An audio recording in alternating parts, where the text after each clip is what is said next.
past 18. Yes, she's performing well.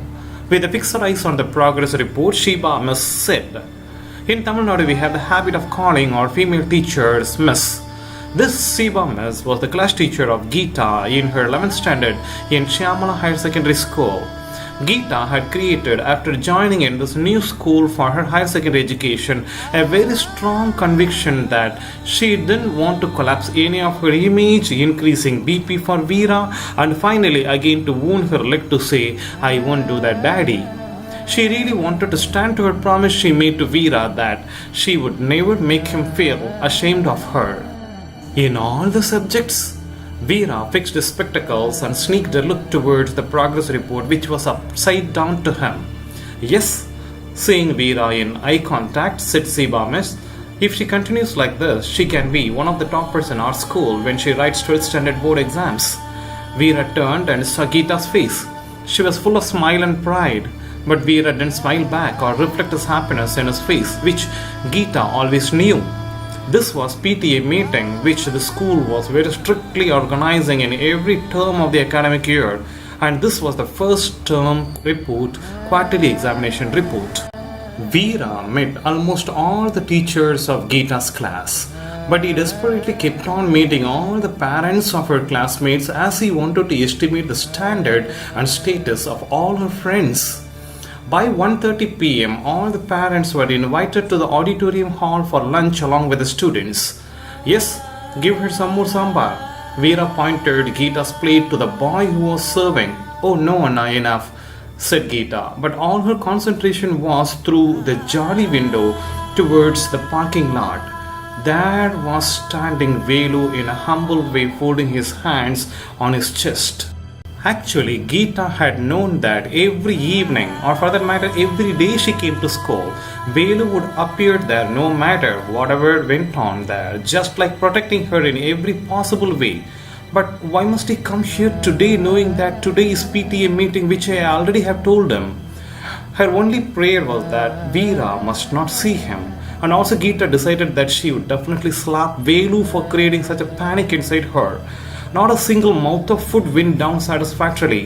She had been striving a lot to create a nice ambience between Veera and herself, but this idiot Velu, she felt, was messing up in the name of modestness. The next day was Saturday. No school and no homework. Velu was taking Saranya to bicycle renting shop. During 1990s, I don't know about the other part of India, but in Tamil Nadu, there were lots of shops for renting the bicycles on time basis. At least there was one shop for 2 streets. Typically, those shops would be having minimum of 20 bicycles arrayed in front of the shops. There would be variety of bicycles according to the sizes, knee level, thigh level, waist level, and chest level. The structure of those shops might be very simple, made of thatches and bamboo sticks. The owner of such shops would be an expertise in bicycle mechanism, repairing, dismantling, oiling, etc. But the main job of the shop would be renting the bicycles. As most of the public could not own bicycles, these shops were one of the best business centers in suburban cities of Tamil Nadu. People were used to hire out bicycles for 1 hour, 2 hours, and half a day, or even 2 days with a recommendation letter. Today, the technology has made the life very easier and faster, but when the transportation of 1980s was majorly consisted of bicycles, the life was very peaceful and worthwhile, and the air was very hygienic for our lungs. I remember I taught Saranya how to ride bicycle, hiring out knee-level bicycles when she was 8 years old. Later in near future, Saranya taught me TVS 50, and that was the funniest story which Lakshmi used to laugh at till she got tears in her eyes. Velu Anna, why are you fetching me the rented bicycle always? Asked Saranya to Velu as both of them were walking toward the shop. I like it. I like making you happy, said Velu very casually and might be straight from his heart. But Saranya never stopped nagging him out more. You are giving me a lot of chocolates, weekly twice this rented bicycle, monthly once a new thing, a dress or a footwear or something. Why do you want to see me happy? She asked. They had reached the shop. Boss, this cycle as usual. Velu pointed the thigh level cycle, a red color one which had almost become Saranya's own bicycle. None other than her in that area had been riding in that cycle for quite a while. Why do you like to see me happy? Saranya seemed like a repeating tape recorder. Velu paid advance of 2 rupees and said, For 2 hours, boss. Ah, 2 hours? Saranya was astounded. Velu bent a little down to the height of Saranya and said, Listen, Saran, I don't have answers for any of your questions. Rather, I don't even know if the answers exist. I just simply like to make you, Geeta, and your family happy always. That's all. Finished saying this, when Velu stood erect, he lifted up that tiny cycle in his one arm and fixed within his armpit. Ah, why are you carrying this? Let me ride it in the street. Put it down. Saranya pulled Velu's shirt in assertion.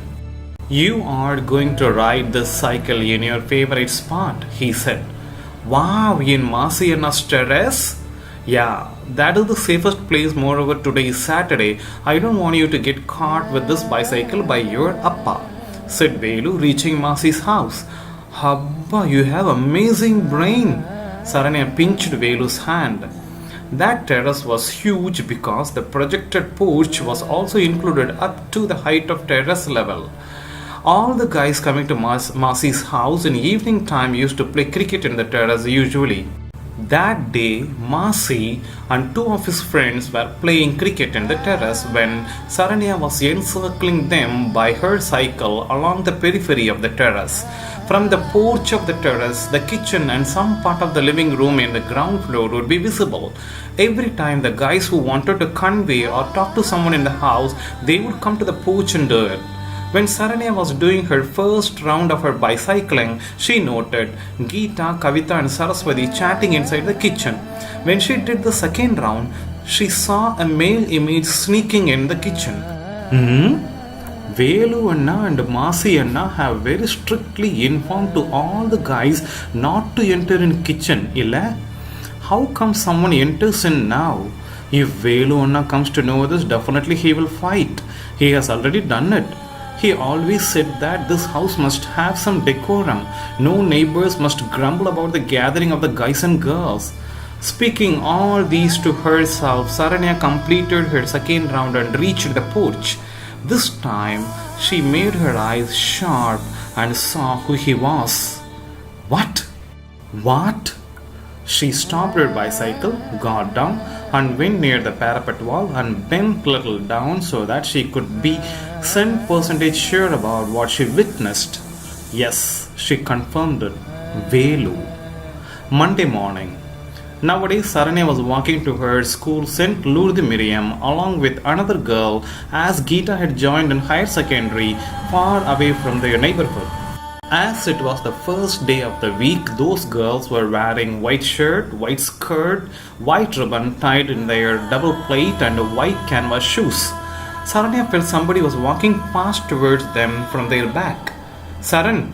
It was a male voice and she turned back. Velu was coming towards her with a chocolate in his hand. Hey Sparrow, you look cute today. Take it, your favorite Dairy Milk bar. He splayed the chocolate to Saranya. I don't want it. Saranya kept on walking and said to her friend, Walk fast, day. Hey little ghost, what is your angry now? Geeta told that you had a fight with her yesterday. What did we do? He asked it finally. So that is why you are bringing this chocolate to cool me down? Abba, now see who is having amazing brain. Velu burst a trademark laugh.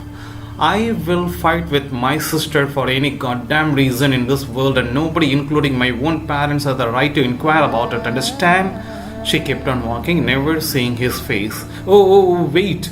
Don't burn me like this. Alright, let us not speak about anything. Take this chocolate, will you? Again Velu projected the chocolate to Saranya. She stopped walking, turned to Velu and saw his face. Are you sure this chocolate is for me? She said. Yeah, take it. She got the chocolate and said, I am walking to my school for the past 3 months without my sister. You never turned out with any chocolate, and now you come with this chocolate which clearly proves that all your servings, bicycles, dresses, chocolates, everything is the token of bribery. You cheated me or stealing my sister from me and now want to pacify me. I can digest any immorality but can never digest your chocolate. Walked towards a dustbin nearer, threw away the chocolate entered, and Saranya held her friend's hand to start walking faster towards school. The next day, Tuesday, Lakshmi was hectically stuck with tensed and toiled chores of early morning. One side Gita was getting ready to school, another side Saranya was getting late for making herself up, Veera was yelling for third cup of coffee, and carrot was burning in the pan. Lakshmi wanted 10 more hands. That was her mistake she had done with her girls. She never had taught Geeta or Saranya to do household chores, either sweeping the floor, washing the clothes, small kitchen works, or at least doing dishes. Lakshmi always pampered her girls. She wanted Geeta and Saranya to be like Maharanis. I used to condemn Lakshmi for spoiling both the girls without letting them practice all the household stuff. What do you expect them to do in their mother-in-law houses? I had asked it to her earlier, and immediately Lakshmi would counter back. My daughters are not illiterates to go work as slaves for a guy and his mother. Both of them will be in some big office and in big positions. Why should they learn all these? Enough of slavery until my life. I could never reply for this. After all the lunch boxes were packed and third cup of coffee to Veera was served, Lakshmi got little breath. Geeta had left for her school 10 minutes back, but Saranya, poor girl, was getting delayed that day. Usually she would be leaving home at 7:45 a.m. for school, but now it had crossed 8 a.m. Ma bye ma, Saranya left home almost flying with her bag in one hand and lunch bag in another. Lakshmi felt very empathy on her. She went to kitchen yard and gave a sound. Velu, hey Velu. From the first floor window of the adjacent house appeared Purni's face. Sollunga Geeta amma, said Purni. In Tamil Nadu, the housewives would never use their names among themselves. Nobody would call Lakshmi using her name. Instead, they would point it as Geeta Amma or Mayil Amma or so. Similarly, every housewife would use the kids' names and affix Amma to it. Saranya is running to her school and she is late today. When Lakshmi was saying this, Velu came to the window standing near Purni. Can you ask Velu to drop her in a cycle? Oh, he's here. Velu, can you do that? He laughed like coins shattered on a marble floor. Oi, she is pavam, please help her. She may be now walking in our street end. Before Lakshmi finished saying this, Velu almost ran taking his bicycle and rushing towards Saranya. Saran, he shouted from her back, kicking fast the pedal of the cycle. Oops, why the hell is he coming now? Biting her teeth, Saranya kept walking forward. Hey, wait my grandma. Velu reached Saranya and said, come on, I'll drop you in school. Thanks, but I'll walk. Adamantly, Saranya kept walking despite she was late to school. Hey, it's not me coming to drop you, but your Amma now called me for this help, he said. Oh, nicely said. Thank God. I mistook that you had heart to offer this help. So it was a request from my mom? That's why you're doing this to cover your auntie? Don't worry, my mom is very innocent. She'll give her daughter to you. No need to attract her with such fake jobs when you really don't want to do. Walking, gasping, puffing, said Saranya. Hey, listen. Velu held Saranya's hand and stopped her walking. You are speaking too much. There's a limit, okay? He said. Both of them took few seconds break for their panting. You consider me as an auto rickshaw driver. I consider you as my customer. Let us not have any other deal right now. Come on, it's getting late. You know that you have to stand out of your school gate and to meet Miss Sornaka if you are just 5 minutes late to school, right? Said Velu. Yes. Putting her head down, said Saranya. Get in, come on, said Velu and postured, inclining the cycle for Saranya to climb up. She fixed her bag in the backside carrier of the cycle and clubbed it, hanged her lunch bag in one of the handbars and sat on the bar in front of Velu. Usually, Saranya never liked to sit on the backside carrier, but she always liked to sit on the bar which was in front of the rider's seat. As they were crossing ABG school without any single word, Saranya felt Velu's breath very nearer to her and understood he was nervously kicking the cycle, trying a lot to comfort herself in all ways. Saran, Velu started. She kept quiet. Yes, I understand that you have seen me entering into the kitchen in Masi's house. Velu cleared his throat and continued. Saran, earlier Geeta and I had plenty of time to talk in this same road, all around our neighborhood, or wherever we plan to meet, but recently we both have decided not to meet in public places for your dad. That's why we are now meeting in Masi's house. Yes, I only told all the boys to remain away from kitchen, but he gave a gap of 10 seconds. Saranya was all ears to Velu's words. But I'm sorry, Saran. I just want to spend time with Geeta. Just talking to her is like just. As Velu was struggling with those words, they had reached St. Lourdes Miriam School. Saranya got down from the bar, took all her bags, saw Velu's eyes, smiled, and said, "Where's my chocolate?" Velu got little tears in his eyes, pinched Saranya's cheeks, and said, "I'll give you chocolates only if you believe those chocolates are not a bribery but of affection." Walking towards her school gate, Saranya said, "Then I want a huge box tomorrow, okay? Bye bye." Waved her hands and ran into her school.